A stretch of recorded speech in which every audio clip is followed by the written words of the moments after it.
You don't have to take on the weight of the world to make a difference in it. This is the message today, that in a world of noise and fear, reactivity, real power comes from energetic sovereignty, which is the ability to hold our center and regulate our nervous system no matter what's happening in the world, to choose our frequency no matter what's happening around you. This is how we have emotional sovereignty. And today we're going to explore how to protect our peace without numbing out, how to hold compassion without carrying people's pain, and how to become a divine tune in turbulent times. So I just want to acknowledge that there's a lot of intensity right now. There's a lot of intensity in the world, the conflict that's going on in the world, the political climate change, AI, all of it. And the key to becoming a clear channel and not absorbing the chaos is to become sovereign within the chaos. And we often think, I often thought that caring deeply means that we have to carry it all. It seems like so much, but that's not spiritual maturity. That's energetic entanglement. And so the key to becoming a clear channel isn't about absorbing the chaos in the world. It's about becoming sovereign in it. And this means knowing what's yours and what's not yours. It means refusing to let external trait our inner sanctuary. And this is really what happens at Rythmia. Every week we learn that emotional healing is energetic. We learn how to hold our own field and to be sovereign. Sovereignty is the ability to direct our attention where we want, to place our thoughts where we want, to create affirmative narratives about life, not narratives of victimhood, and to be able to take action in our lives based on those affirmative narratives to improve our lives. This is sovereignty. So I want to talk a little bit about energetic sovereignty. And I would define energetic sovereignty as the capacity to stay rooted in our own energy, even when the world around us is in chaos. And it's the practice of holding our vibration steady, right? Not because I'm detached, but because I'm rooted and because I'm choosing to radiate a specific coherence. I'm choosing to radiate coherence rather than contributing to the noise. And it's just like a radio, right? Like a radio signal doesn't get clearer. Back in the day when you tuned the radio, it doesn't get clearer by tuning into static. And it's the same thing. Our ability to be of service comes from staying aligned with our own highest frequency, even when the world around us is spinning. So I guess like the metaphor is like in the storm, the most powerful thing we can do is anchor, And this isn't spiritual bypassing or detachment. It's really aligning with our soul's frequency, your individual frequency. This is an idea that I'm really interested in right now, that we can be empathetic without being energetically enmeshed or entangled. And empathy is like the sacred ability to witness another's experience with compassion and say, like, I see you, I hear you, I feel you, I'm here with you, right? But energetic enmeshment or energetic entanglement is when we take on the energy as if it were our own, carrying emotions that aren't ours. We get flooded with those emotions. And it's like trying to fix what isn't ours to fix, or losing our center in the process of being of service to another. And this is especially common among healers and empaths, and those of us who are conditioned to merge in order to feel safe or needed. So the truth is that compassion does not require absorption. And I want to talk about redirecting energy, especially in a conversation, right? There's one thing about taking on the news and being centered when we hear the news or what's going on, but also we're in conversations with people.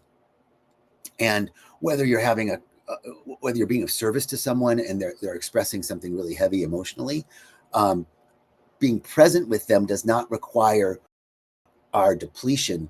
It doesn't absorbing chaotic or heavy energy. We can actually learn to redirect that energy through breath work, through prayer, through movement, and through intention. When we meet intensity with awareness, excuse me, when we meet intention with awareness, we're alchemizing it. We're learning not to take it on. We channel it through and into something higher. Alchemy is transmuting something into something higher. It's like a lightning rod that's grounding a storm into the earth rather than letting it strike the heart. Right? We're talking about grounding and redirecting this energy. Like a doctor doesn't take on a patient's illness, right, when they treat them. We don't have to internalize someone's pain in order to care. So how do we I'm looking at this beautiful comment, Brother Diego. You're saying, hi, brother, in the way I see the storm is that we need to learn to dance with the rain and to think of the chaos only affects our world or energy if we really let it happen. Beautiful, brother. I mean, this is exactly what I'm talking about. Beautiful. That we can learn to redirect this energy first by staying in our body. To stay in the body, to feel our feet, to keep awareness of our physical presence, right? This anchors our nervous system and helps us not to fuse with others. So it could be something to yourself, I'm here, I'm safe, this is not mine to carry, right? As you're listening or as you're taking on, as you're listening to the news or observing what's happening in the world, this isn't mine to carry. I'm here, I'm safe, this isn't mine to carry. Then if you're speaking with someone, you know, while they speak, you can gently slow your breath. Like let your exhale be longer than your inhale. And this signals to your body that you're safe and it subtly regulates the field around you. You're not like taking on their emotion. You're creating space for it to move and to soften. This is a process of redirecting energy. Another way that we can redirect energy is to reflect instead of absorb. Thank you, CL, saying this is valuable. I'm grateful. So instead of jumping into somebody's story, we can reflect back to them what we hear. This is a classic of redirecting, right? So somebody's sharing something with you, you could say, that sounds really hard. You know, I can hear how much that's weighing on you. Or thank you for trusting me with that information. These responses aren't trying to fix somebody or to merge with their emotion. It's just acknowledging, right? That, oh, that sounds heavy. And that's also redirecting the energy. We're not carrying it. And so intention, using like an energetic intention, so that silently, when we are in conversation or when we're hearing difficult information, whether someone's sharing something personally or you're hearing the news or what's going on in the world, silently redirect our energy with phrases like, I allow this to move through me, not to me. I'm grounded. I'm a grounded witness. Maybe even asking to hold this with love. Like these are things we can say to ourselves. This is moving through me, not to me. I'm not letting this attach to me. And I want to hold this in love and I want to be a grounded witness. You're stating these intentions. Redirecting energy in conversation is about being a safe presence for the person to express, not a storage container. And so that's allowing the other person to be heard and letting their emotions without it dominating our own internal climate. And this is really what energetic sovereignty means. It means that we can sit with someone in their sorrow, but not drown in it, you know?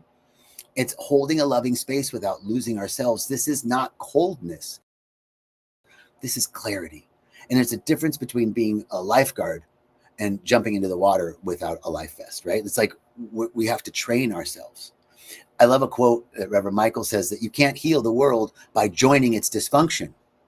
So we have to stay grounded and rooted at this time so that we're not joining into the dysfunction of the world, but that we are tending to ourselves so that we can continue to be of service, right? The old metaphor that we've all heard is, put your mask on first, right? In the airplane. So how do we do that? How do we put our mask on first? And there's a sort of science to regulation. So trauma and reactivity create dysregulation. And this impacts our decision-making, our perception field. So when things are dysregulated, we have to become the regulator. So self-regulation is a big part of this, using our nervous system as a spiritual tool. Self-regulation is the ability to come back to our center and how to bring ourselves back into alignment, our body, our mind, our spirit, when life gets loud or overwhelming. So there's some tools. Breath work is a great tool, slowing the breath. Breath work can be like a full breath work session. It can just bringing your awareness to your breath. So slowing my breath tells my nervous system that it's safe. Meditation is a key. It centers awareness and quiets the mind. We're thinking so much about stuff. Meditation becomes the ability to quiet the mind and stop the mentation, right? And then grounding practices, simple things like putting our feet on the earth, stopping and just scanning our body, or orienting to being present in the moment, are all ways that we can ground ourselves. And then a mantra, like I'm here, I'm safe, I'm not absorbing this, I'm letting it pass through me, helps to refocus the mind and calm. These are all like inner technologies. They're spiritual tools that help us to tune our frequency back to clarity and coherence. Now, so that's self-regulation. Now, co-regulation, on the other hand, is like a nervous system miracle that happens between beings, right? We are wired to calm down in the presence of love, in the presence of safety, and in the presence of attunement. So just being attuned and channeling love in a moment makes a huge difference to co-regulate a circumstance or condition. So safe, supportive relationships, being a safe and supportive partner in a relationship, in a conversation, means I'm seeing you without judgment. And a key here is that acknowledging another person's perspective is not agreement. Now, I frequently used to get caught in that, like, well, if I let this one go, I need to address this, right? But if I acknowledge it, doesn't mean I agree with it. I can just allow it to be. And that is a part of co-regulation. Nature is a great way to co-regulate. The trees, the ocean, the sky. Connecting with nature has an ability to calm our field and help us settle. And then when you're in conversation with someone, touch, eye contact, even the tone of our voice, these are ancient ways that we can with those around us. So this is why community matters, and why we don't have to do this alone. Sometimes medicine is not in isolation, but it's in being held. I always love bringing in quantum physics to spiritual conversations. So the quantum link here is that when I'm regulated, either through myself or through co-regulation, the energy field becomes like a tuning fork. And my coherence affects the room. My calm is contagious. And when people walk in, you've walked into a room and felt it, like, oh, that's angry. Oh, I feel that, right? You can feel that energy. Well, we can become a tuning fork to regulate a room as we bring calmness to the room. And this is what really resonance is. It's resonance in action. And it's not about being perfect or knowing the right things to say. It's just about being present. So like, what brings you back to center? What allows you to become present, not by force, but in frequency? A simple tool could be a classic breath, the 4-7-8 breath. You inhale for 4, hold for 7, and exhale for 8. This breath signals, it's actually been shown in studies to lower the blood pressure and heart rate. So a 4-7-8 breath is a simple tool or reference that you can use to bring yourself back to center. Humming is a vagus nerve stimulation. Humming is an amazing way to calm the vagus nerve. Cold plunge, breath and sound bath. These are all ways to, simple tools to regulate. And when we can do that, we're starting to create spaciousness between the input and our reaction to it. We have a little space between the trigger and our response. Okay, I want to talk about boundaries. That boundaries are actually spiritual. This is especially important in staying calm in the storm, right? So boundaries aren't walls. They're really clarity. This isn't about shutting people out. It's honoring the space where we're at and the space where I end and someone begins. There's a sacred protection here. So they're not barriers, more like a porous membrane, right? That allows flow without leakage. And one of the most spiritually mature things that we can do is to love someone and still say no. We can be compassionate and grounded at the same time. You know, I can hold a person in compassion without holding their chaos in my body. And this is the essence of what it means to walk this path with integrity. We're not abandoning others, but we're also not abandoning ourselves. We can stand, tall in our truth and still have it with love. So spiritual boundaries are really like energetic hygiene, Like when we take a shower daily, we clean physical dirt. We need to do an energetic hygiene to clear emotional and spiritual debris as well. And so boundaries are how we prevent energetic buildup and resentment and burnout, right? How do really beautiful spiritual people turn into bitter, mean, what's the word I'm looking for? Bitter, mean people.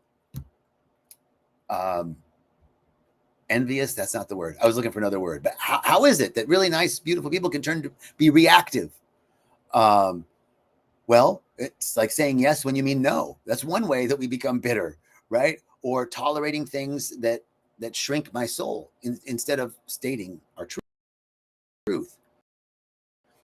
And remember, I have my truth, you have your truth. My truth is my truth. It's not the. Remember that it's easy to state our truth. And also another way that I can create a boundary is by not letting others siphon my time, attention, or peace. So it's okay to say no. And there's some signs that if you are, leaking energy or allowing others to, not having good boundaries, if you're irritable or snapping at people you care about, that's a sign. If you feel spiritual fatigue, there's like a sense of inner depletion, even after rest. I feel that sometimes. And that's like a sign like, okay, I'm not setting clear boundaries. And then anxiety. Often it's tied to a lack of clarity or unspoken needs. So boundaries are clarity and our needs are our needs, and it's okay. Another sign that you're having leaky energy and you're not setting clear boundaries is, carrying the emotional weight of others, like emotional, like over responsibility. And these are like warning lights in your system because it's asking for alignment. I love what Susie says. Lo mío es mío, lo tuyo es tuyo, y no pasa nada. Right? What's mine is mine, what's yours is yours. It's all good. So let's see. Is there more to be said? I guess let me just think about this for a moment. Is there anything that wants to be said?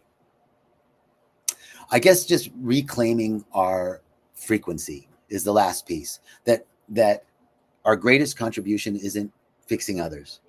It's not absorbing the pain in the world. It's about being fully you and fully me, anchored and attuned and awake. Because when we're aligned with our soul's frequency, we're broadcasting something sacred. And we become a tuning fork for harmony. So I want to just revisit one ancient principle that really reflects this, which is the ancient Hermetic law, as within, so without, as above, so below. And it reminds us that our outer world mirrors our inner state. So if we want to experience more peace, we must become peace. If we want to experience more love, we must become love. If we want to see unity, we have to be unified within ourselves, unify all those fragments, because the field responds to our frequency, and the room shifts when we don't preach. Hopefully I'm not preaching, but radiate. When we don't preach peace, but radiate it. So let's say anything else. I guess from the spiritual and quantum perspective, we're not passive observers. We are co-creating participation, and our energy, our attention, there are resonance, there are our presence as an organizing force. So to reclaim our frequency is not selfish. It's actually to be of service. It's our devotion is to make sure that our spiritual energy is clean, that we have good boundaries, that we're making sure that we're emotionally regulating ourselves, and that we're not taking on the weight of the world. We're redirecting that energy so that we can continue to be of service, so we can continue to be a field of peace and to hold our own energy with clarity and compassion and power. Susie, thank you. So great. Glad that you jumped on today. Thank you all for jumping on. Sending you much love, and I'll see you next week for Walking the Path. Have a great day. Peace and blessings. Thank you.